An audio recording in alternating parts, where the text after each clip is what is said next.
Hi guys, అందరికీ welcome back to my YouTube channel TSLS YouTube channel. ఈరోజు ఈ వీడియోలో వచ్చేసరికి ఏంటి అంటే టీఎస్ ఎంసెట్ 2024 అంటే ఎంసెట్ అన్న ఒకటే ఎప్సెట్ అన్న ఒకటే అనుకోండి. సో ప్రజెంట్ ఎంసెట్ని తీసేసి ఎప్సెట్ అనే పేరు పెట్టారు. సో చాలామంది స్టూడెంట్స్ తెలియదు కాబట్టి ఇక్కడ నేను ఎంసెట్ అనేది మెన్షన్ చేశాను.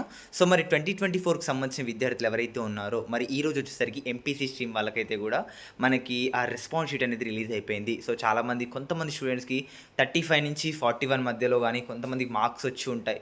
సో వీళ్ళు క్వాలిఫై అవుతారా లేదా అనేది చాలామందికి అయితే వాళ్ళకి డౌట్ అనేది ఉంటుందన్నమాట. మరి ఈ వీడియోలో దానికి సంబంధించి క్లారిటీ ఇన్ఫర్మేషన్ అయితే చెప్తాను. సో వీడియో కూడా ఇక్కడ స్కిప్ చేయకండి, వీడియో అయితే పూర్తిగా చూడండి. ఛానల్కి కొత్తగా వచ్చినట్లయితే మాత్రం కింద సబ్స్క్రైబ్ బటన్ ఉంటుంది, సబ్స్క్రైబ్ చేసుకుని పక్కన ఉన్న గంట సింబల్ అయితే ఆల్ పెట్టుకోండి. ఈ వీడియోకి 200 లైక్స్ టార్గెట్ చేసిన కాబట్టి ప్రతి ఒక్క విద్యార్థి కూడా లైక్ చేయండి. ఇంకా ఏమాత్రం కూడా ఆలస్యం చేయకుండా let's get in to the topic.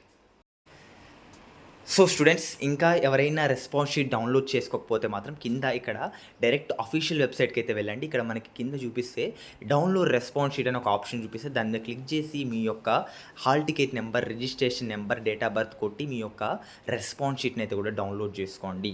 So ఆ రెస్పాన్స్ షీట్ డౌన్లోడ్ చేసుకొని మీకు అసలుకి ఎన్ని మార్క్స్ వస్తున్నాయో ఒకసారి కౌంట్ చేసుకోండి.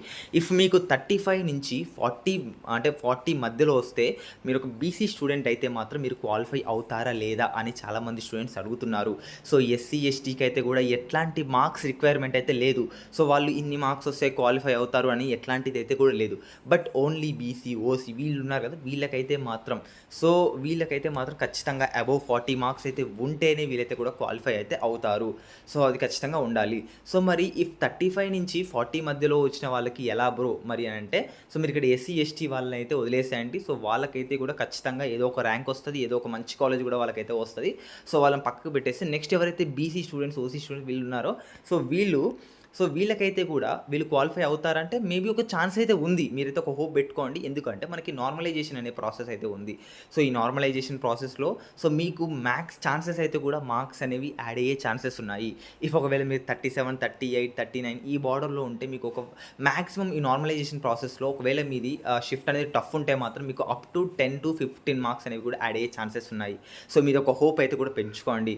సో మీరు ఎట్లాంటి కంగారు పడకండి. మీరు కూడా క్వాలిఫై అయ్యే ఛాన్సెస్ కూడా 90% అయితే ఉన్నాయి. సో నేను అది పూర్తిగా చెప్పలేను. ఇఫ్ ఛాన్స్ అయితే ఉంది, మీరు క్వాలిఫై అవ్వచ్చు లేదా కాకపోవచ్చు. ఇది ఓవరాల్గా ఇన్ఫర్మేషన్. సో మీరు 35, 37 వచ్చాయి కదా, మేము క్వాలిఫై కాము అని ఎట్లాంటి వరీ అవ్వకండి. మీకు ఫైనల్ రిజల్ట్స్ ర్యాంక్ కార్డ్ వచ్చిన తర్వాత తెలుస్తుంది.